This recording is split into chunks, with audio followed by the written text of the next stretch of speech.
All right, guys. So welcome back to the channel. Um, oh boy. Well, you can see to the right, we're going to talk about another article from Tech Radar.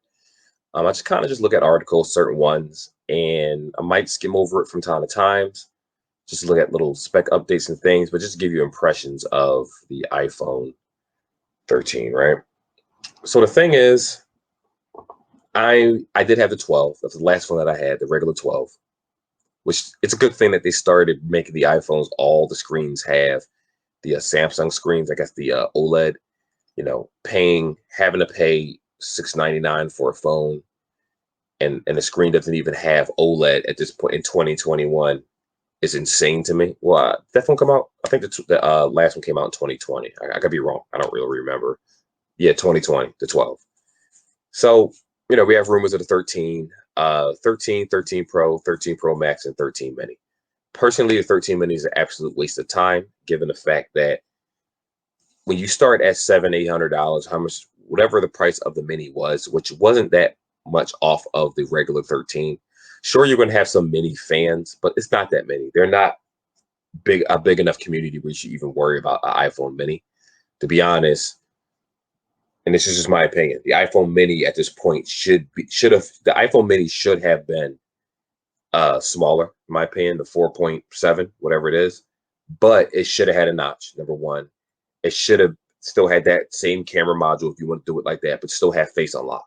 And that way, people that are satisfied, instead of having $400, you could have charged $500 for the phone, can still have the same disgusting little small camera. People are still going to buy a product if it's affordable, especially in the prepaid market where you port over, you can get an iPhone for. At this point, you can get an iPhone SE. That's what I meant to say. Many should have been the iPhone SE2 or SE3, whatever you call it, because that phone's it's so well enough, right?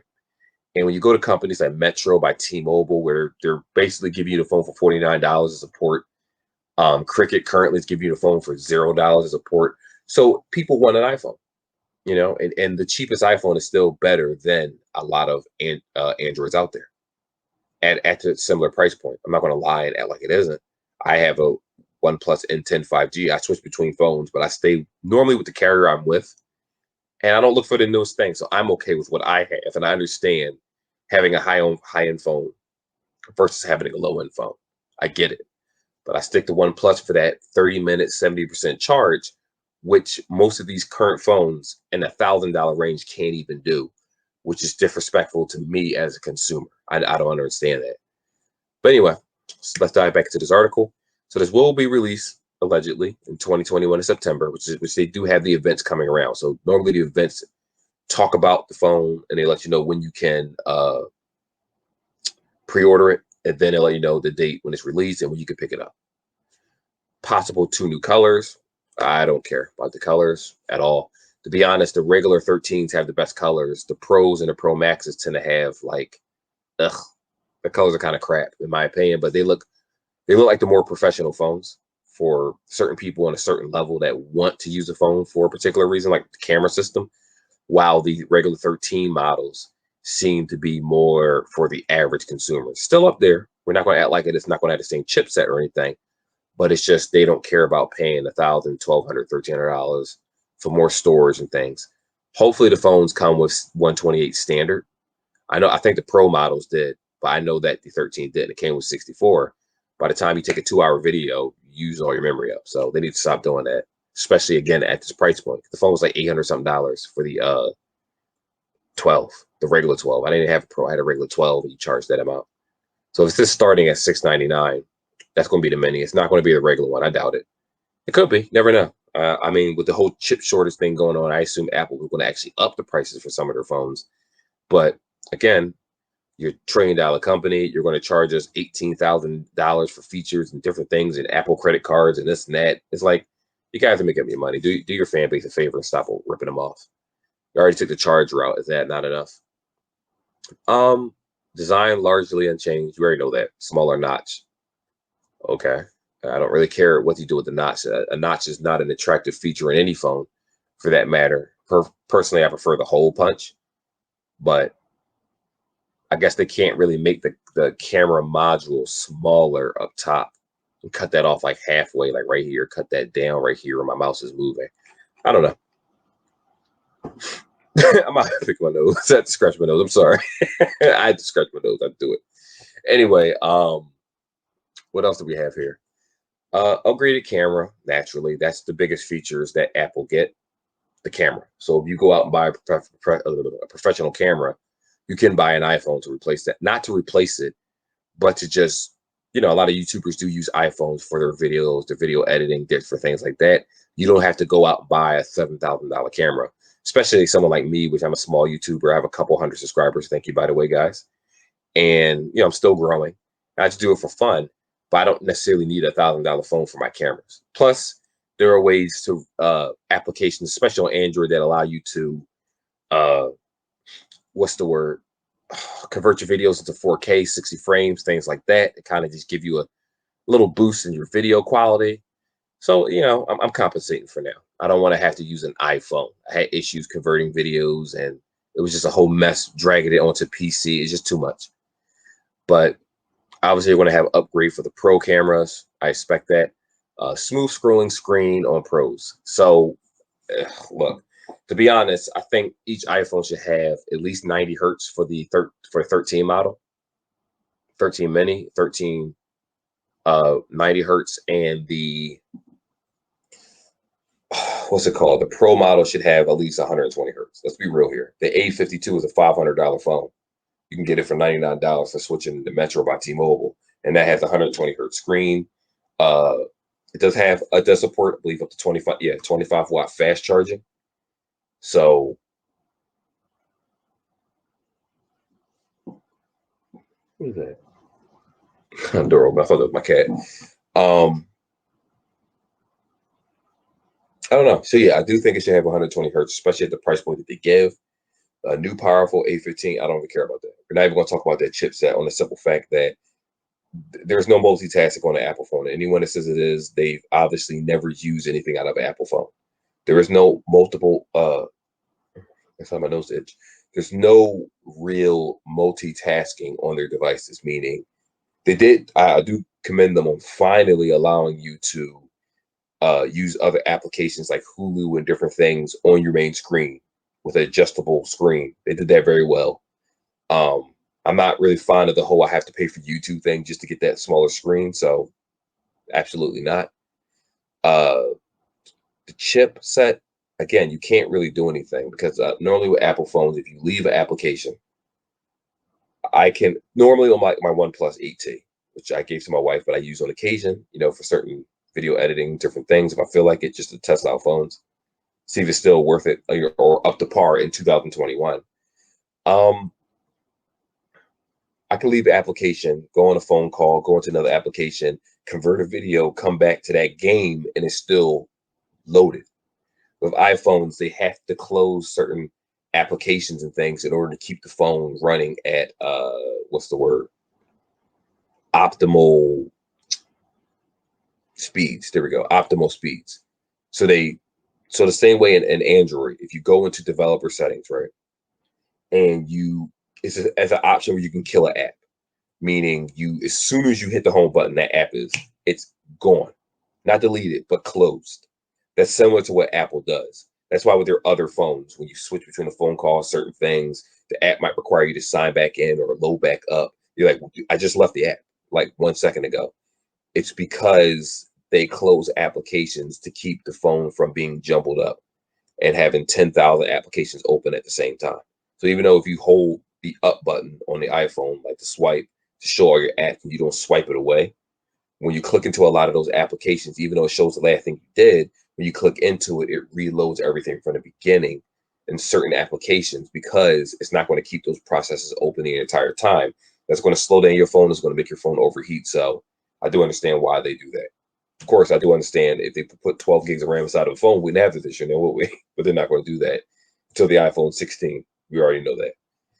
More storage. More storage up to 1 terabyte models. That's worth it in terms of space. Because for me, I have an SD card on my phone. It's a 512. I believe 256 on my phone. My current phone is 128. When I do my YouTube videos and different things, I just recently started converting them into 4K. Normally I do 1080, 60 frames. When I do 4K, a 14-minute video, it's like 10 gigabytes with my camera. Just a 14-minute video compared to 1080p 60 frames, that's like 2 to 3 gigs. So it is impartial for me to have that memory space in order to be able to do this. Of course, with Android devices to PC, it's easier to just pull, especially with USB 3.0 and all that. It's easier to pull videos to and from your computer.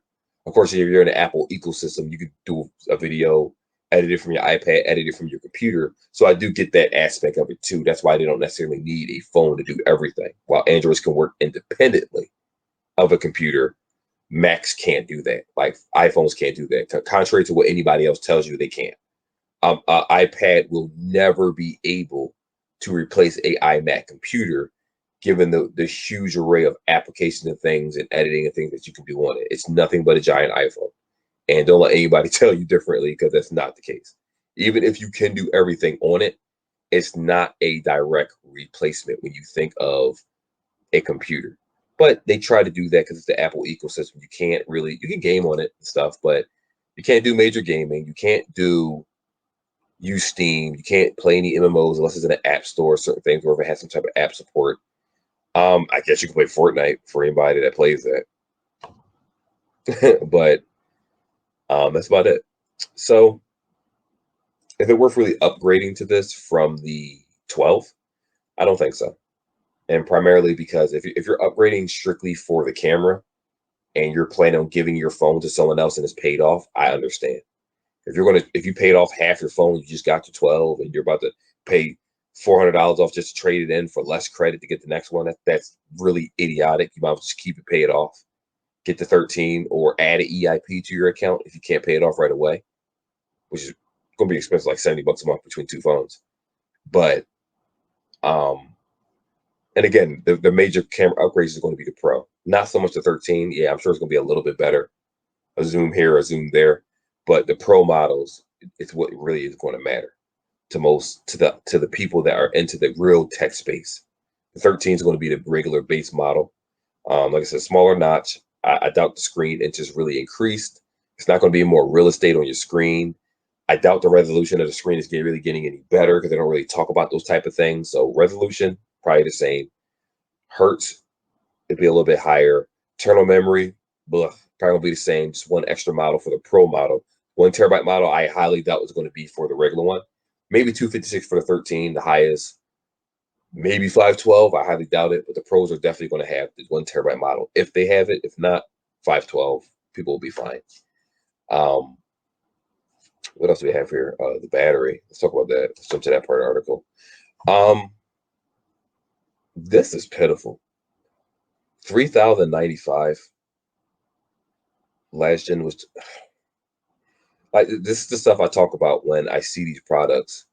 Like, stop disrespecting your fan base and your people with these disgustingly small batteries. Now, granted, iPhones did get much better batteries over the years since the XR and up. It had been anything like like before, where your phone, when you use it for 2 hours, is dead. Like, it's not that way anymore. Before, it takes 2 hours to charge your phone. No, it's better. Um, I need them to get at least 30-watt charging support, because this 18-watt or 20-watt is laughable. Okay, 25-watt series will feature 25-watt wireless charger. Okay, that's not bad. I didn't see that. That's not bad. That's another reason why I would get a phone.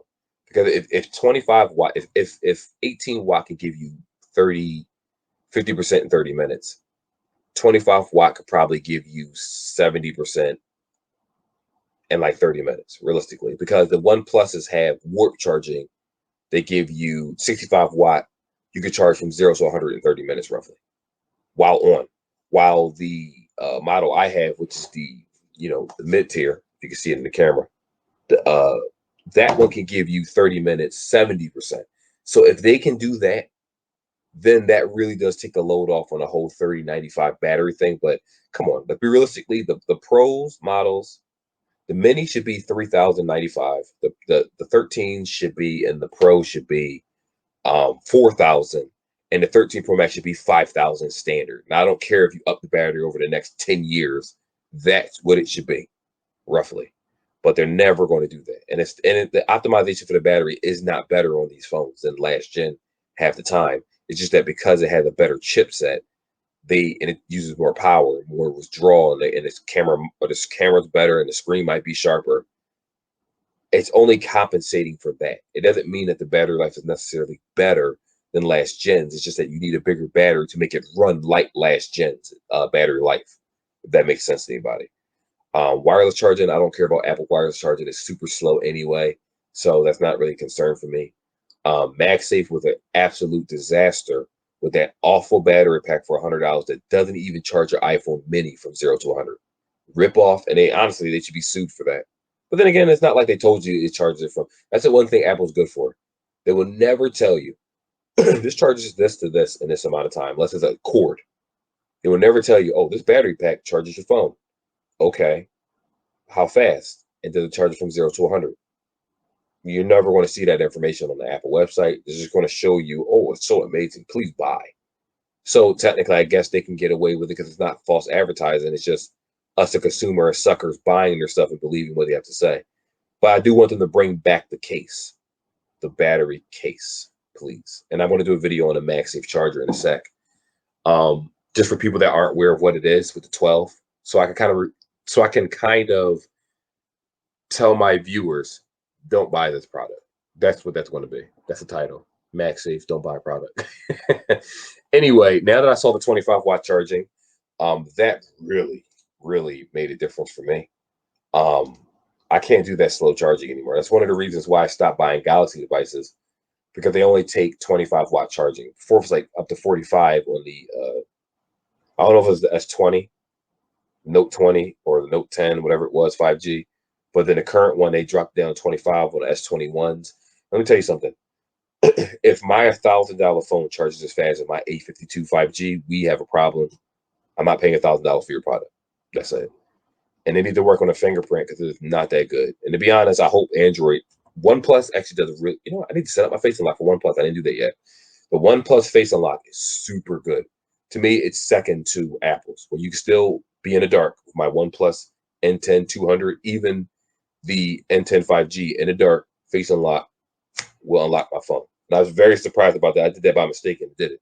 Obviously, it doesn't have the same security features with buying apps and things, but just to unlock your phone, it's very convenient, especially given the fact that we could put our mask down in a lot of situations. But that's the video. I don't think this is worth an upgrade. Now the 25-watt really does make a difference. And if it has the 120 hertz with 25 watts and a few other features, from a 12, I don't think it's an upgrade. But from like 11, a 10, if you prefer the faster screen, if you're like me and you get this and you're like, you know what, it has 120 words, it has the check marks that the Android devices have, then I say definitely get it, because you'll probably have this for the next couple years. But who knows? Anyway, that's the video, guys. I'll see you in the next one. Like, subscribe, all that fun stuff, and let's talk about it in the comment section.